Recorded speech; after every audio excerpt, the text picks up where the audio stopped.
नमस्कार मित्रों, मेरा नाम है आदित्य। आप देख रहे हैं एडवोकेट आदित्य यूट्यूब चैनल। पत्नी के द्वारा पति के ऊपर भारतीय दंड संहिता की धारा 498 ए 125 सीआरपीसी डीवी एक्ट ये सब मुकदमे किए जाते हैं।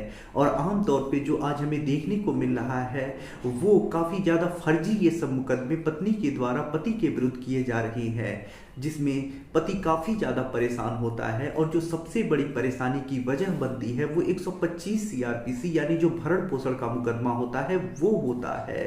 तो आज मैं आप लोगों के लिए एक ऐसा जजमेंट लेकर आया हूं जिस मामले में जो कोर्ट है उसने पत्नी के भरण पोषण पाने के अधिकार को समाप्त कर दिया है। और कोर्ट ने ये साफ बोल दिया है कि जो पत्नी है अब वो भरण पोषण पाने की हकदार नहीं है, उसे भरण पोषण नहीं मिलना चाहिए। तो आखिर क्यों कोर्ट ने ऐसा बोला है, क्या वजह है और किस प्रकार से आप भी अपनी पत्नी के विरुद्ध जो मुकदमा है, जो 125 सीआरपीसी का केस है, उसमें पत्नी का मेंटेनेंस केस जो है वो खारिज करा सकती हैं, उसे मेंटेनेंस देने से किस प्रकार से बच सकती है, वो सारी चीज़ें आज के इस वीडियो के माध्यम से हम समझने वाले हैं। और बहुत ज़्यादा इंपॉर्टेंट जजमेंट है, उस पर चर्चा करने वाले हैं। तो आइए जजमेंट के बारे में हम डिटेल में समझते हैं।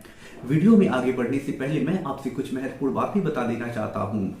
पहली चीज तो ये कि मेरी एक किताब पब्लिश हुई है जिसका नाम है legal guide for husband in matrimonial cases. अब देखिए, जैसा इस किताब का नाम ही है legal guide for husband in matrimonial cases, वैसा ही इस किताब का उद्देश्य भी है। इस किताब में आपको मैट्रिमोनियल केस से संबंधित काफी अच्छी जानकारी मिल जाएगी, जैसे 498 ए 125 सीआरपीसी डीवी एक्ट सेक्शन 9, जो भी मैट्रिमोनियल मुकदमे होते हैं किस प्रकार से चलती हैं, कार्यवाहियां कैसे चलती है, किस प्रकार से आप फायदा ले सकते हैं, किस प्रकार से अपना बचाव कर सकते हैं, किस प्रकार से आप सामने वाली पार्टी को सबक सिखा सकते हैं, कैसे क्रॉस केस दर्ज कराना है, कैसे कंप्लेंट केस दर्ज कराना है, किस प्रकार से मेंटेनेंस देने से बच सकती हैं, कैसे 498 रिक्वेस्ट करा सकती हैं, किस प्रकार से 125 सीआरपीसी खारिज करा के मेंटेनेंस देने से बच पाएंगे, कैसे डीवी एक्ट खारिज कराएंगे, सेक्शन 9 के आधार पर क्या फायदे मिलेंगे, कैसे डिवोर्स लेंगे, ये सारी चीजें आपको इस किताब के माध्यम से पढ़ने को, समझने को डिटेल में मिल जाएगी।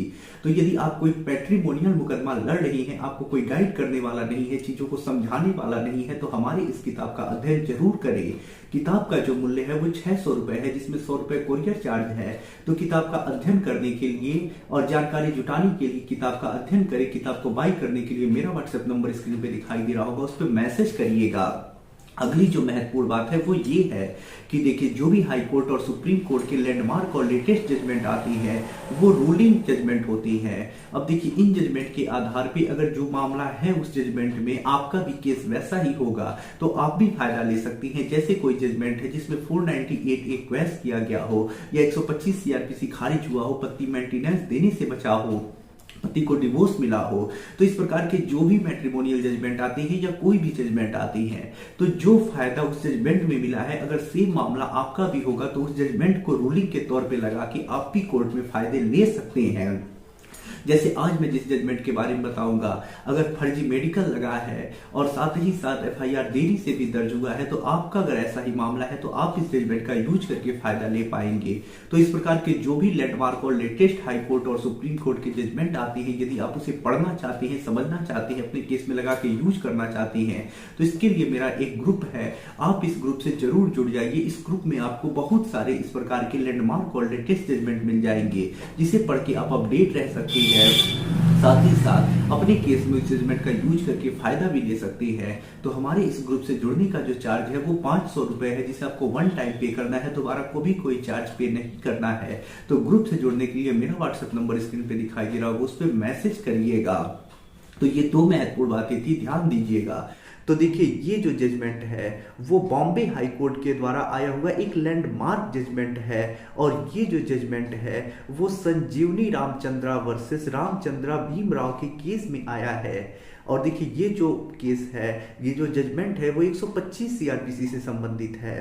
अब देखिए, इस मामले में जो पत्नी है उसने 125 सीआरपीसी का केस किया है, कोर्ट ने उसे खारिज कर दिया है और ये कह दिया है कि जो पत्नी है अब वो भरण पोषण पाने की हकदार नहीं है, उसे भरण पोषण नहीं मिलना चाहिए। आखिर क्यों ऐसा है, क्या चीजें हैं, वो हम थोड़ा डिटेल में समझ लेते हैं और आप किस प्रकार से फायदा ले पाएंगे वो भी हम समझ लेते हैं। तो देखिए, जो पति होता है सबसे पहले जब पति पत्नी में विवाद होता है कुछ दिनों बाद विवाह विच्छेद का मुकदमा लगाता है, जिसमें वो एडल्ट्री के ग्राउंड पे केस करता है, मुकदमा चलता है और पति को एडल्ट्री के ग्राउंड पे डिवोर्स का डिक्री मिल जाता है। और जो पत्नी होती है 125 सीआरपीसी के अंतर्गत भरण पोषण के लिए मुकदमा लगाती है।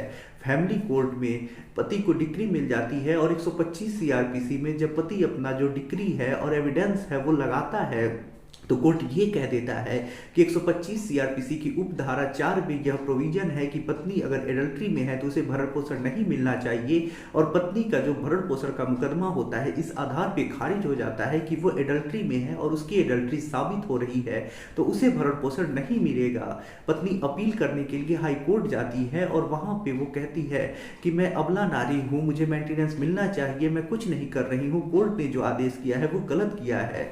पति की तरफ से ये तर्क रखा जाता है कि पत्नी एडल्ट्री में है और पति को डिवोर्स भी मिल चुका है एडल्ट्री के ग्राउंड पे, तो पत्नी को भरण पोषण नहीं मिलना चाहिए क्योंकि वो एडल्ट्री में है।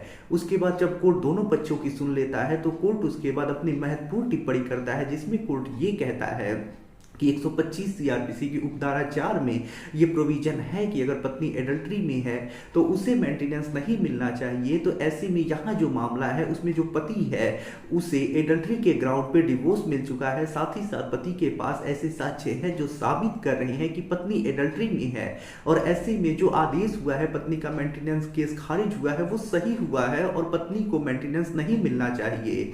तो ऐसे में अगर आपकी भी पत्नी अगर एडल्ट्री में है, आपके पास इस बात का सबूत है, तो आप चाहे तो इस जजमेंट की मदद से इस जजमेंट को रूलिंग के तौर पे लगा के पत्नी के मेंटेनेंस केस को खारिज करा सकती है। तो यदि आपकी पत्नी एडल्ट्री में है, आपके पास एविडेंस है, तो इस जजमेंट का जरूर यूज करिएगा और मेंटेनेंस केस को जरूर खारिज कराइएगा। तो आशा कर रहा हूं ये जजमेंट और जानकारी आपको काफी ज्यादा पसंद आई होगी। यदि इस जजमेंट की आप कॉपी चाहते हैं तो हमारा जो ग्रुप है उससे जरूर जुड़ जाइएगा। ग्रुप से जुड़ने के लिए मेरा व्हाट्सएप नंबर स्क्रीन पे दिखाई दे रहा होगा, उस पर मैसेज करिएगा। आशा कर रहा हूँ ये वीडियो आपको काफ़ी ज़्यादा पसंद आया होगा। यदि वीडियो पसंद आया हो तो वीडियो को लाइक करें, अपने दोस्तों के साथ शेयर करें, और यदि आप चैनल पर नए हैं तो चैनल को सब्सक्राइब करके बेल आइकन को दबाएं। मिलते हैं नए वीडियो के साथ अगले दिन, तब तक के लिए जय हिंद, जय भारत।